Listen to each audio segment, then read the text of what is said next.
이제 정부는 국민의 생명과 안전에 대한 책임을 방기한 의사들에 대해 합당한 조치를 취하는 동시에 이들의 공백을 메울 수 있도록 비상진료 체계를 보다 강화하여 응급 피해를 최소화하겠습니다.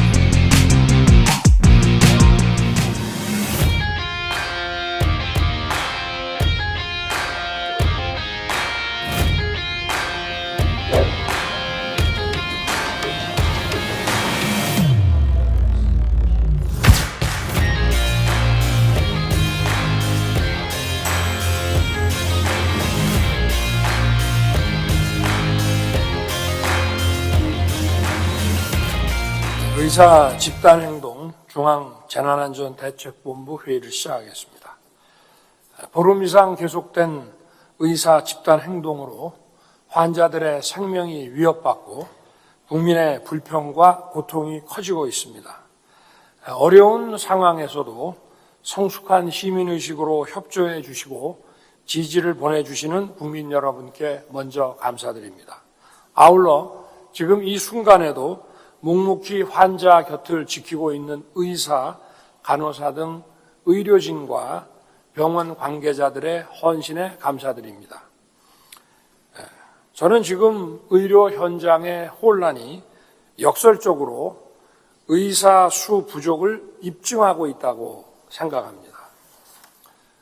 수련 과정 전공의들이 이탈했다고 해서 국민 모두가 마음을 졸여야 하고 국가적인 비상의료 체계를 가동해야 하는 이 현실이 얼마나 비정상적입니까?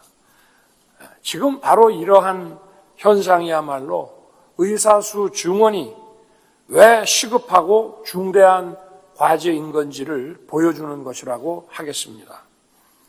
정부는 이미 2,000명 증원에 대한 과학적 통계를 제시했고 이 외에도 의사수가 매우 부족함을 설명하는 많은 근거들이 있습니다. 건강보험이 처음 도입된 1977년 이래 우리나라의 GDP는 116배, 국민의료비는 511배나 증가했습니다. 그러나 이 기간 동안 의사 수는 7배 늘어나는데 그쳤습니다. 의료 수요가 폭증한 것에 비하면 매우 미미한 수준입니다. 같은 기간 의대 정원이 1,380명에서 3,058명으로 겨우 2.2배 증원되었기 때문입니다. 같은 기간에 전체 대학 정원은 6만 명에서 45만 명으로 7.5배가 늘었습니다. 전체 정원 대비 의대 정원 비중도 2.3%에서 0.7%로 3분의 2 이상 크게 감소했습니다. 반면 같은 기간에 배출된 연간 변호사 수는 58명에서 1,725명으로 30배가 늘었습니다. 결과적으로 우리 국민들은 전국 어디서나 양질의 법률 서비스를 받고 있는데 의료 서비스는 오히려 후퇴했습니다. 따라서 정부가 추진 중인 의료 개혁은 의대 정원 증원을 기본으로 하면서 의료정책 대안을 함께 시행하는 것입니다. 이를 통해 의사들이 수도권과 피부 미용을 비롯한 비필수 분야로 몰리는 쏠림 현상을 해소하려는 것입니다. 정부는 위기에 처한 의료 현장을 조속히 정상화하기 위해서라도 필수 의료 패키지 정책들의 실행 속도를 더욱 높일 것입니다. 지난주에 의료사고 처리 특례법안을 공개한 바 있고 거점 국립대 의대 교수 정원을 1,000명 이상 확대하겠다는 계획도 발표했습니다.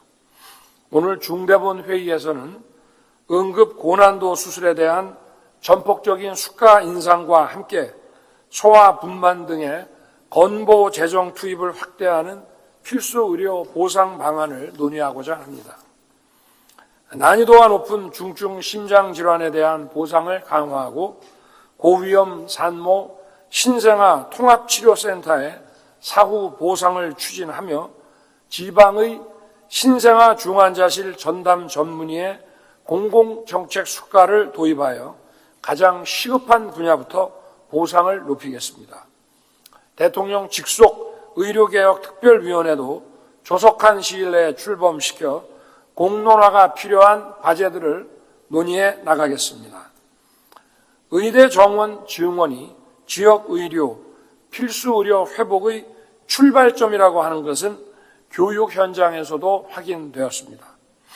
각 대학으로부터 내년도 의대 증원 신청을 받아본 결과 작년 말 수요조사 결과를 훨씬 상회하는 총 3,401명이었습니다.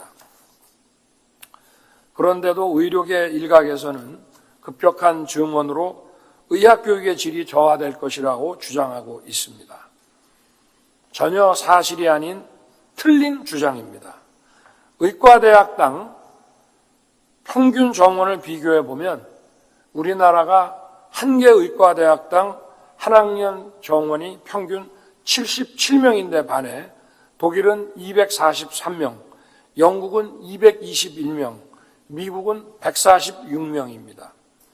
정부가 정원 40에서 50명의 소규모 의대부터 증원하려는 것은 글로벌 기준에 맞게 의학교육을 정상화하려는 것입니다. 그동안 의대 교수들도 의학교육의 질을 높이기 위해 소규모 의대의 정원을 늘려야 한다는 주장을 꾸준히 해왔습니다. 현재 의대 전임교원 1인당 학생 정원을 보더라도 정원 증원으로 의학교육의 질이 떨어진다는 주장은 타당하지 않습니다. 울산 의대의 경우 한 학년에 정원 40명, 전체 예과 2년, 본과 4년에서 총 정원이 240명입니다. 그런데 의과대학 전임교원이 650명입니다. 교원 1인당 학생 수가 0.4명입니다. 성균관대 의대의 경우 한 학년 정원이 40명, 총 정원이 240명이고 전임 교원이 490명입니다. 교원 1인당 가르칠 학생 수가 0.5명에 불과합니다. 의대 교수 1인당 법정 학생 정원이 8명인데 현재 의과대학 평균이 1.6명에 불과해서 전임 교수의 수도 매우 넉넉한 상황입니다. 지난 30여 년간 의대 정원에 대한 고민과 의학교육의 질을 높이기 위한 노력이 사실상 방치됐습니다. 정부는 의료개혁을 통해 우리 의학교육의 질을 높이고 의과대학의 역량을 글로벌 스탠다드에 맞게 끌어올릴 것입니다. 저는 지난 2월 국무회의에서 의학교육에 있어 더 필요한 부분에 어떠한 투자와 지원도 마다하지 않을 것이라고 약속드린 바 있습니다. 이 과정에서 의학계의 건의도 적극 수용할 것입니다. 아울러 병원의 인력 구조 역시 글로벌 스탠다드에 맞게 바뀌어야 됩니다. 현재 전국 47개 상급 종합병원의 경우 수련하는 전공의가 8,724명으로 전체 의사 23,284명 중에 37.5%를 차지하고 있는 매우 기형적인 구조입니다. 또한 실제 전공의 근무 시간이 주당 77.7시간으로 지나치게 깁니다. 지금까지 대형 병원이 젊은 전공의들의 희생에 과도하게 의존해 왔음을 알 수 있습니다. 특히 필수 의료 과목은 이러한 현상이 더욱 심해 필수 분야 인력난의 주요 원인이 되기도 합니다. 국민의 건강과 생명을 위협하는 이러한 병원 운영 구조를 반드시 바로잡고 개혁해야 합니다.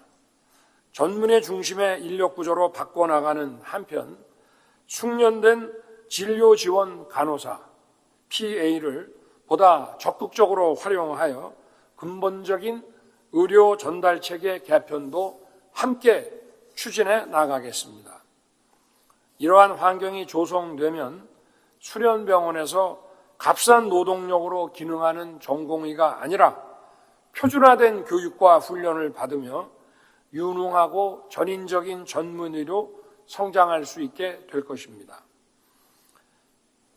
여러 차례 업무 개시 명령에도 불응한 의사들에게 마지막 기회를 주고자 정부는 2월 29일까지 복귀할 경우 일체의 책임을 묻지 않겠다고 했습니다. 그러나 여전히 대다수의 의사들이 환자 곁으로 돌아오지 않고 있습니다. 이제 정부는 국민의 생명과 안전에 대한 책임을 방기한 의사들에 대해 합당한 조치를 취하는 동시에 이들의 공백을 메울 수 있도록 비상진료 체계를 보다 강화하여 국민 피해를 최소화하겠습니다. 진료지원 간호사 PA는 시범 사업을 통해 이분들이 전공의의 업무 공백을 메우고 법적으로 확실하게 보호받을 수 있도록 하겠습니다. 간호사가 숙련된 의료인으로 성장하여 자부심과 보람을 갖고 현장에서 근무할 수 있도록 간호사들의 경력 발전 체계 개발과 지원에도 깊은 관심을 기울이겠습니다. 또 공보의와 군의관을 기존에 소속됐던 병원 중심으로 투입하고 병원이 필수 과목의 전문의와 간호사를 신규로 채용할 수 있도록 인건비를 지원하여 추가 인력 투입을 확대하겠습니다. 소위 빅5 병원은 중증 희귀 환자 진료에 집중할 수 있도록 중증 진료에 대한 보상을 확대하고 경증 환자에 대한 보상은 줄이겠습니다. 비중증 환자를 지역의 종합병원과 전문병원으로 이송할 경우 인센티브를 확대하겠습니다. 이를 통해 그동안 왜곡된 상태로 방치된 의료 전달 체계를 정상화시키겠습니다. 최중증 응급 환자를 수용하는 권역 응급의료센터는 구급대를 통한 환자 이송과 다른 병원 전원 환자 중심으로 수용하여 중증 응급 환자가 필요할 때 진료를 받을 수 있도록 하겠습니다. 복지부 장관은 관계부처와 협의하여 가용한 자원을 총동원하고 국민께 피해가 가지 않도록 빈틈없는 대응을 마련하기 바랍니다. 정부는 의료 현장의 혼란을 조속히 수습하고 국민을 위한 의료 개혁을 한치의 흔들림 없이 추진하여 반드시 완수해 내겠습니다. 감사합니다.